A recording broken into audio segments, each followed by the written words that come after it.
much there that I have never learned. So go learning Right. Torah is the first mitzvah. Yeah. I like thinking of it as an owner's manual. People my age like to talk about how they wish they had like buy an appliance and you get an owner's manual, you know how to operate it. Why don't we have an owner's manual of like what I'm supposed to do and how I'm supposed to operate and then we're just kind of released into the world with like good luck and hope you figure it out. And so that's what's been really interesting to me is like, oh, we did have an owner's manual. I just didn't know about it. So it's like reading the owner's manual that I'm learning all of these things. And that to me is, personally, I feel guilty sometimes because lack of knowledge is not an excuse. You know what I mean? In law, it's the same thing. You know, Ignorance of the law is not. It's not an excuse. Doesn't hold up in court. Especially if you can go right back to Torah. Now, if I go back to the rabbis, I don't feel too bad. But you can get into Shulchan Aruch and you can get into the other rabbinical rules. Everything, yeah. And then you can discuss, that type of thing. Like, I've never studied the, 33 principles of what is work? How many is it? 39? 39? Yeah, Shabbat, yeah. Forbidden categories of work and Shabbos, yeah. Who wrote that? That comes from the That's on Mishnah. my list of things I gotta know. Comes from the Mishnah. The Mishnah says it comes from the Pasuk. Okay, and I would agree with Ben Sion. Is it better to go to shul on Shabbat or stay at home? So we'll come to Shabbos. We'll come to Shabbos in a bit. Okay. So let's finish this. It's getting. Rabbi, can I say something, ברשותך? Some rabbis told me in the past, oh, you are a klezmer, for I used to play Jewish music in bar mitzvot and weddings, especially in Atlanta. I had their klezmers group also that accompany me. And so you don't need to pray. You are praying when you are playing this music. And really, I didn't agree with these rabbis. And thanks God that I know Hebrew. It's my first language. And my wife, she's Hebrew professor that helped me sometimes when I don't understand. And I appreciate very much the beauty of the language as it's used in the prayers and the different songs, the piyutim, like Adon Olam. It's a more simple thing, but Anim Zmirot, for me, it's very high level of language art, and with all kavanot that you have behind the beautiful sentences there. That yes, I'm klezmer, but I want also to pray and to enjoy the language and to enjoy the prayer. In the other side, I'm playing my classical guitar, and my favorite music is the music that Johann Sebastian Bach wrote for the lute and for the violin, that it's transcribed into classical guitar. And when I'm playing any piece of Johann Sebastian Bach, it's lift me up. I'm sure that Bach himself, God maybe whispered to his ears what melodies to write, and I feel that I'm up. This is the power of art for me, music art. Also. Poems. Yeah. Yeah. No, for sure. That's music, all these things. We're supposed to utilize them to lift us up. That's what it is. So I think prayer is a good example of, as you say, you have to pray. It doesn't help that you are whatever job you may have. It doesn't say there's any exceptions. So it's an example of something which is we are told all equally to do, right? Go to pray or whatever mitzvah, eat matzah or sit in a sukkah or shake a lulav, whatever mitzvah it may be. and we don't get a right to say I want out. There are cases where we do get out, but maths is a typical example. You can often see by how serious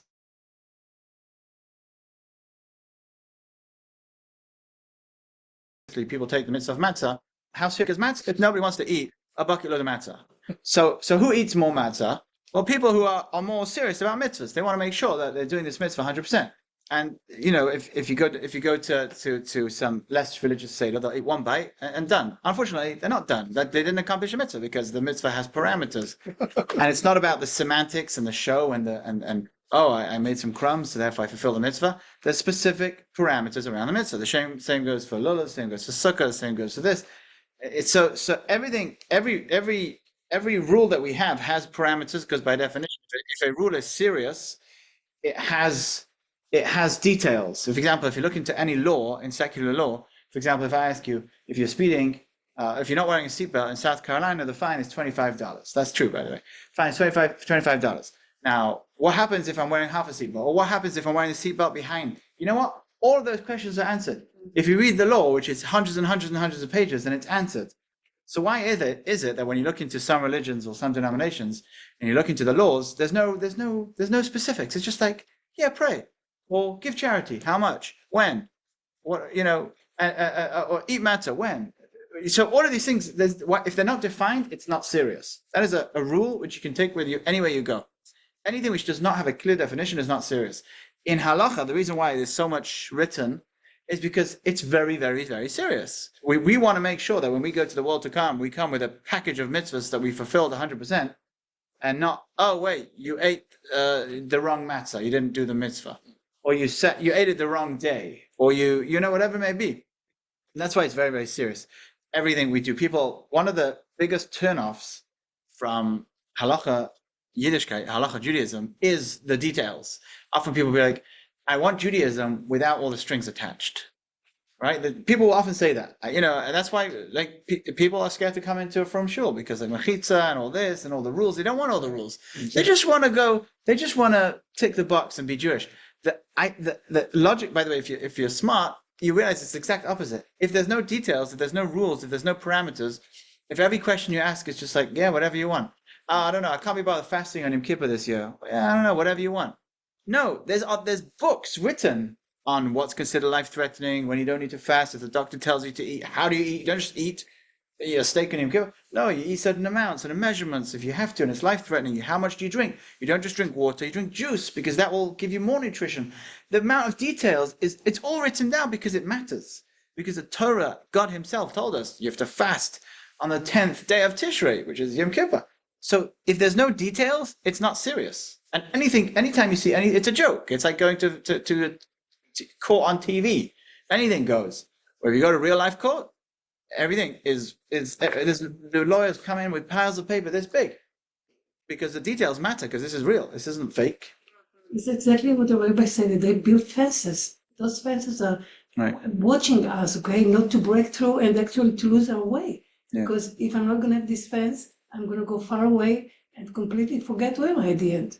Yeah, 100%. And by the way, those fences are not only to safeguard. People often think, let's say, yichud, a typical example, being alone, a man and a woman. Just give you an example. Till about 8 years ago, people made fun of it. Yichud, being alone. Why am I going to be alone? Control yourself, big deal. And then the Me Too movement came out. Suddenly everyone goes, Jews, the observant Jews are very smart because if you're not alone with a woman, then nothing's going to happen. And not only that, nothing's going to happen. No one can accuse you of anything. I was just earlier this week or last week. Last week. I was in a conference with NCSY. It's a youth group, and we had 400 people that work for NCSY or volunteer like I do a little bit. And we got told by every year, this is, they fly us to this conference, and every year they have a expert lawyer that tells us best practices. Like you're allowed to do this, you're not allowed to do this. And this makes sure that they have because you're dealing with tens of thousands of kids, you want to make sure there's no scandals or no allegations of abuse or no real abuse. And every single rule basically follows the laws of Yichud. Don't drive a teen alone in a car at night. and don't go into the bedroom, and don't be alone in a house, and make sure that if you're alone, that somebody can see you. And what's the idea? This is becoming normal now because everybody's waking up. But all the details, this is a safeguard. It's rabbinical. It's not biblical. Well, some say it's biblical, but most say the laws of being a lone man or woman is rabbinical, at least up until a certain point.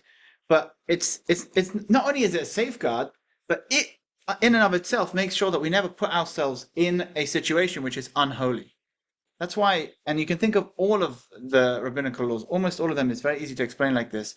For example, money on Shabbos, we mentioned one time, money on Shabbos is not really asa, forbidden biblically. Nothing wrong with money. It's not writing or anything.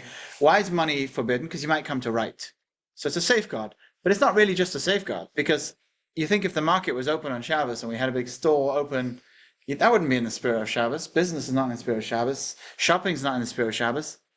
I once heard somebody totally not religious, somebody reform, said to me, we were talking about like Shabbos, and then I mentioned, I don't know how it came up, something about going to the mall, and they were like, I would never go to the mall on Shabbos. So they would do everything, they could do anything they want on Shabbos, but just they wouldn't go to the mall. Because even they understand that shopping's too much. Shopping's too much. Maybe they go to cinema. I don't know whether they go to cinema, don't go to the mall. But the idea is that these are not just safeguards. These are keeping the spirit of the law, making sure that we not only follow it just the bare minimum, but that we never put ourselves in a situation where we're alone in man or woman. We never, lose the whole spirit of Shabbos. So as a rabbi who watches lots of people come here or around the city, the issue, I don't think people avoid coming to Dor Tikva or BSBI because it's a frum place. That sure didn't turn me off. It's the fear of being criticized, either because you don't know the requirements, or you do know and you do not want to follow them. And that's two different things. Okay? And what I have found when you get there, is that you really aren't criticized. Yeah, of course you're not criticized. Of course not. No, I think there's a lot of there's personal criticism, and then there's the Reform. I do it all the time. Oh, the Reform Jews. Right. Are they really Jewish? Yeah, they're Jewish too. Okay. Sometimes. How do you account for that, though? That's what I'm saying. I care more, the least observant Reform Jew I care more about than anyway. Yes, but No, so you're 100% right. I think people are afraid that somehow. And I think a rabbinical perspective is totally different than just my perspective or someone that's very frum. Right. So I'm saying we try to tell them anyway. So we try to let people know that you come here, it's very easygoing and accepting. Nobody's going to judge. You have to realize, just because I keep the rules, not me, just because somebody keeps the rules doesn't mean everybody else needs to keep the rules. You understand? It's not, we don't have police that are going to go around. Did you sit in a sukkah today? Did you sit in a sukkah today? We don't do that. That's not how we govern. But there's a big difference between not observing the rules or not knowing the rules there to begin with. If you make an intentional, like we just went through 2 volumes of kashrut. Right. I learned more about kashrut that I thought it was, if it's OU, good to go. Oh man, it's just so much to it. It's unbelievable. Yeah. And then you go, is my home kosher now? Still not. Am I thinking that I'll do it someday? Yeah, probably will. But it's a big move. It's a huge thing. Yeah. Okay. So I'm making that decision intentionally. So if I want to have you over to my house, I know I've got to change what I'm going to do if I'm going to give you a yes. Right. I know I've got to do that, and I can do that. Do I do it for myself every day? Not yet. So again, so that this is where this idea of I think what last thing just to mention on this point is that you said there's 2 different types of people that know the laws, people who don't know the laws. There is a third type of person, people that they know the laws or they don't know the laws, but they actively work to disintegrate the laws. When the Reform movement was founded in Germany, the traditional Torah Jews, they went crazy. Right. It wasn't just because, there's people different to us. It's not true. When the Hasidic movement opened, there was a little bit of opposition, but not major. When the Sephardi met the Yemenites, met the Ashkenazi, met the Hasidic, everybody in together in Jerusalem, nobody has a problem. Why were they so opposed back then, 300 years ago? Why was there this whole movement against it? Because Reform deliberately said, we know the laws, we know the Torah. The Reform movement, the first thing they did? They said, we no longer believe that we're going to return to Israel. Now you understand where they're coming from. This is 300 years ago. But they took out one of the first things they did, they took out of the prayer, we say, we pray every day 3 times a day that we return to Israel, to Yerushalayim. They took that out because they said, now we're German, we're going to fit in, we're going to assimilate. So that is a third type of Jew, because the first two, there's no problem. Some people, we're all learning, so some people know more, some people know less. But some people actively work to change the tradition, to say, I know there are laws, but we're going to throw them in the trash. We're going to change Judaism, and that's the most dangerous type. That's the most dangerous. So that's the type we have to be very careful of. You're right. Nowadays, there's not many people like this. You should just know. Nowadays, there's no one's creating new streams of Judaism. Whoever's born, they're born in a certain situation, and it is what it is. And either they'll come closer to Judaism or whatever will happen to them. There's no one who's actively trying to disintegrate traditional Judaism or disintegrate Judaism in general. There are a few, but not many. So you're right, there's mainly 2 types of people, but there is a third type you should just be aware of. There are people that they know or they don't know, but they're trying to actively destroy the spirituality or the tradition of Judaism. And that's a very dangerous thing. Anyway, to reform Judaism. Huh? They want to reform Judaism. But nowadays reform, they just do what their parents did, or they don't do anything. Like, they go maybe once a year, 2 times a year. It's not those people that founded it. People that founded it, they went to yeshivas, they studied Torah, they knew exactly what it was the first time in 2,000 years that you had a new movement that said, we know all the laws, we know the halachas, we know about Israel, but we're going to take it all and throw it in the trash. Yeah, I think that one of the purpose was that they wanted to be outside, like everybody. Right. You want to be Jew at your home, but outside, be like. Right. It was during the Enlightenment. Everybody else become enlightened, that's good. But the problem today, after some generation of the reform movement, is if the mom, she's non-Jew and she was not converted, the children and the father is a Jew, they recognize these children as the Jewish people. So a person that want to be married to a family that it's real Jew up to our tradition, you need to check that when we are talking about Reform Jews. That's why I said when you talk that they are all Jews, that's why. No, so that's why Orthodox rabbis are very, very, very careful. We are not allowed to do a wedding under any circumstances if we can't prove direct Jewish lineage or good conversion, because of this. We never had to do this. If you go back in pre-war Europe, when assimilation rates were like 2% or less, this wasn't so needed. But nowadays, like every single marriage, you have to bring me your parents' ketubah and the grandparents' ketubah and the grandmother's grave. I spend a lot of time doing this, not only for marriage but also for burials, and trying to figure out Jewish status is a big part of what we do in out of town rabbinics, because you can end up with this situation. But the point is that the sad thing about those movements that actively disintegrate Judaism is because they promote intermarriage and assimilation, they disappear very quickly. The intermarriage rate in the Reform movement now is about 75%. So you can imagine, they say it takes the average Jewish, they have a whole graph, the average Jewish grandparent in each movement, how many Jewish grandchildren they're going to have. They say that the average Jewish grandparent in the Reform movement will have a quarter of a Jewish grandchild. That means once you get down there, there's none left. Not talking about halachic or anything, just simple, the parents are told Jewish. And it's a very scary thing for them, for the movement, and sad thing for Jews that it's disintegrating that fast. But it's an unfortunate reality. That's what assimilation is. That's what it does. So yeah, just putting that out there. And that's why, as Orthodox Jews, that's like the big fight against assimilation, because that's what's going to keep us. And by the way, people often think assimilation is because we're better than them, that we're not allowed to. Nothing, that's not true. Boundaries. Whenever somebody comes to convert, we say, you can be a completely righteous Gentile and get a portion of the world to come. Jews are not better than non-Jews. We're all created in the image of God.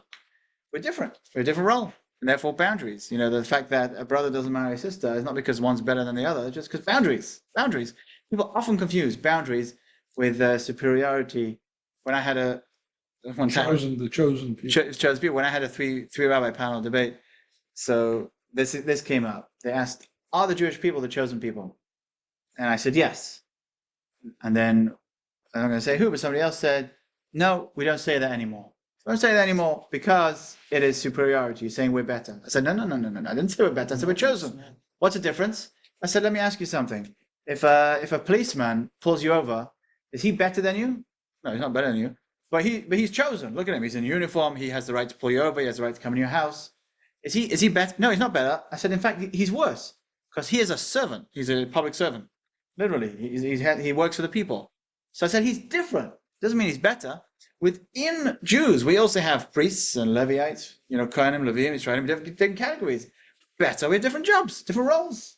We believe men and women have different roles. We believe everybody has different roles. It's not delusional. It's not considered supremacy. The word like is supremacy to say that we're chosen people. In fact, it's the opposite. It means we have more responsibility. It means we have more rules. It means we can't just go out and buy whatever food we want because we have to live at a higher standard. Anyone who's not Jewish can buy whatever they want. We have to live at a high standard. So that's why people often confuse us and they say, nowadays we can't say we're the chosen nation. It's not true. You can. Doesn't mean we're better. We're not any better. It's the same. Right. The same goes for intermarriage. The reason why we're so against intermarriage is not because we're better or we're elite, as some anti-Semites like to make as if the Jews like to, No. It's because of boundaries. We have traditions, we have values, we have religion, we have, a family to keep together, a nation to keep alive. And that's why it's forbidden. It's forbidden biblically to assimilate. So anyway, it's just an important thing that you're not a crazy person when you say the Jews should marry Jews. Nowadays, again, it's the secular influence. It's very easy to get influenced by that world and to think that it's a supremacy or some form of anyway.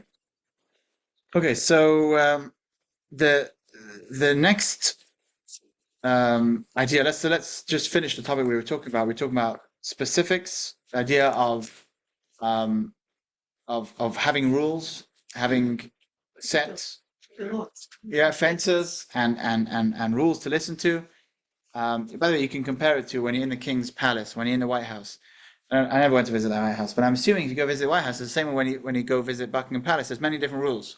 You can go here, you can't go here. Don't bring this in, don't bring that in. You go to the metal detector. Even when you go to the airport, and all different rules. Nobody ever said, "Oh, too many rules. I don't like these rules." No, because you understand. I'm in the Buckingham Palace. I'm in the White House. There's rules. I'm in the airport. There's rules. Nobody ever complains. Some people complain, but not many people complain. In the Buckingham Palace, you're not even allowed. Every coin has a picture of the Queen, now the King. They changed them over. It's illegal in the palace to take a coin and put the Queen's face on the bottom. So there's this guy on YouTube that he did a prank and he went into the bathroom and he put some coins down. He's like, ha. The point is, there's rules and nobody complains about the rules because we understand you're in the palace, you act different. As Jews, we're always in the palace. We're always in the palace. So therefore, there's rules. Now, within those rules, you can express your creativity. Within prayer, we can pray for what we want. So if in the middle of prayer for health, we can add names in. We can pray for our own health, other people's health. In the prayer for sustenance, we pray for paranasa, for welfare, to be good financially, etc., etc. But that doesn't negate us. We can't just write a poem and do that instead of praying. Okay. Any questions?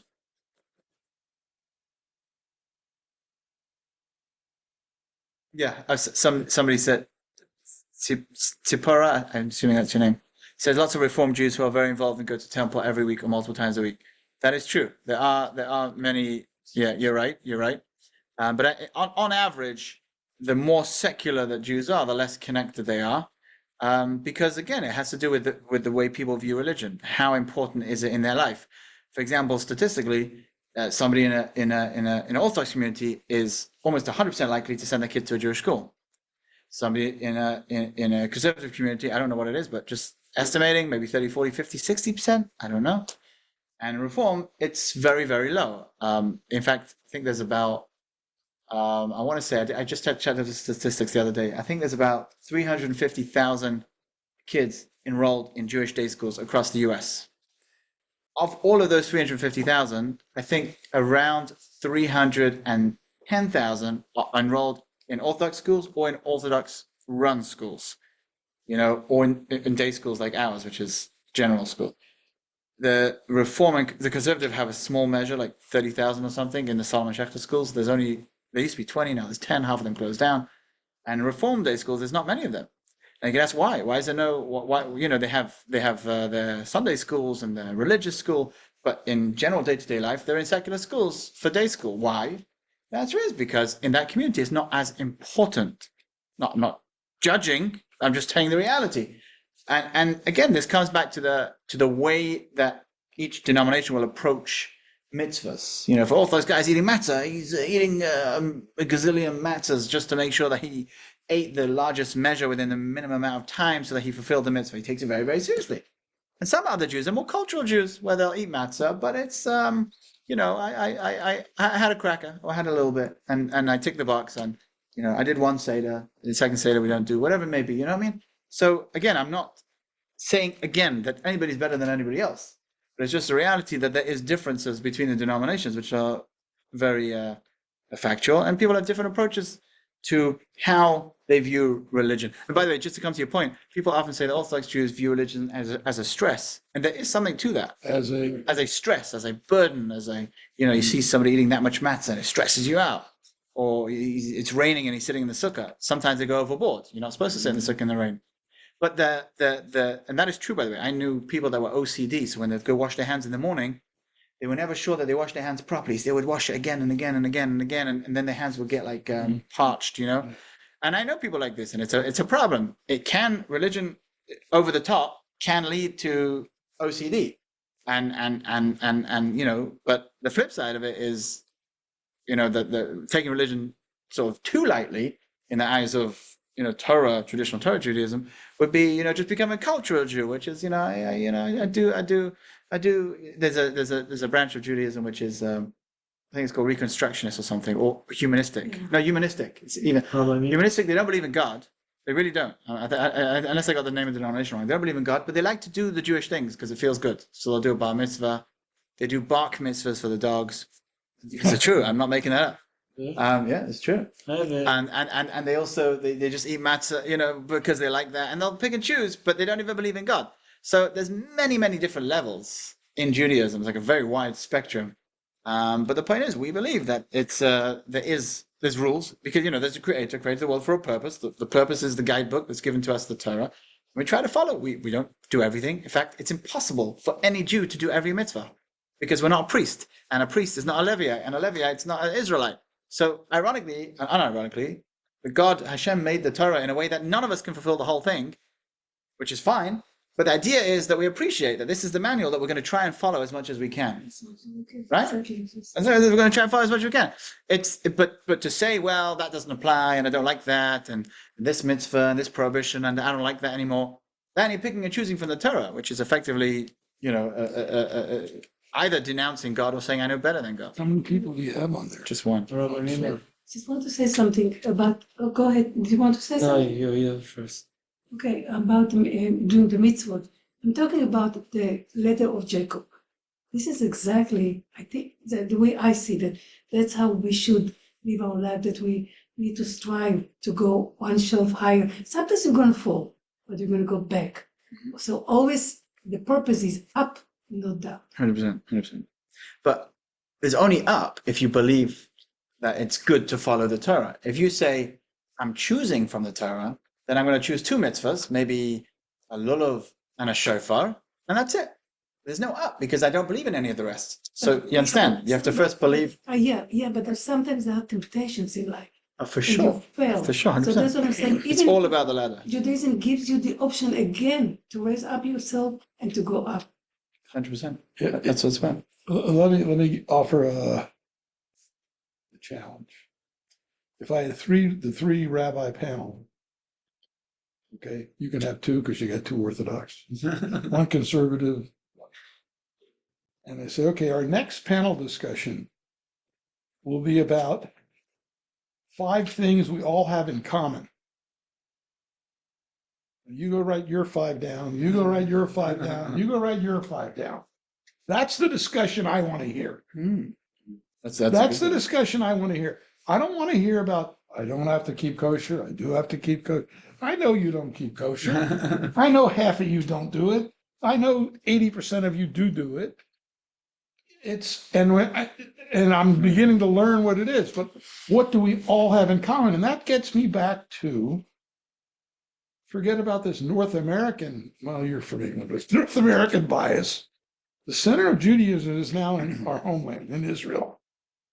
And unless we can bring the American Jewish community together, and I would hope you would all write down on your list, Israel is one of the things we have in common. Then we're in real trouble, because Israel is in real trouble right now. Yeah. And it's in real trouble within the Jewish community of the United States and within the secular community of the United States and the White House. But that's the conversation I need to hear now. And I can learn more and I can become a better Jew. But I think we need to look at what do we have in common instead of why are we different? Agree. 100% agree. Okay? Let's do that. So then we'll discuss this more after we finish with that deal. Yeah. There was a Jewish philosopher, Martin Luther, that he said one time, he lived in the 18th century, and he said something really smart. You need to reach out to people, go to their place, not from your place, not sit, like, I don't know where, in a high place, and you come to me. You go to them. So maybe a conversation like this, that you that's something in common that you have, and then closer, you need to bring with education, with learning a lot to bring people closer. Yeah. Well, I don't think right now, I don't think we have the tools or the mechanisms to do that in our community. By the way, the October 7th event that's happening over here in Charleston I was just going to bring that up. is everybody together. Good. Because it's something that everybody agrees on. I have another questions about here. I don't meet the conservative and the reform people before. Here is a very common problem. So how to behavior with the people like that? Take him to the synagogue to hear community, or don't talk with them? How to We always do outreach. We always open for everybody. I mean, it's not like us and them. Everybody does their own path. We mentioned before, everybody's their own path. Now, there are some people that are like opposed to, they get upset that you keep the Torah. If such a person is hard to deal with. For most people, they say, you do what you do, I do what I do. Yeah. Such a person, you always invite them.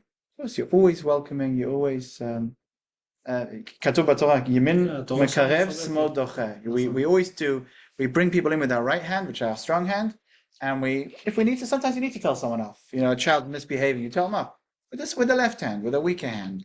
You always do outreach with the right hand, and if you ever need to push a negative influence away, you push it with the left hand. The idea is always you're pulling more than you're pushing, and that's the way we hopefully come closer as a nation rather than becoming more fractured.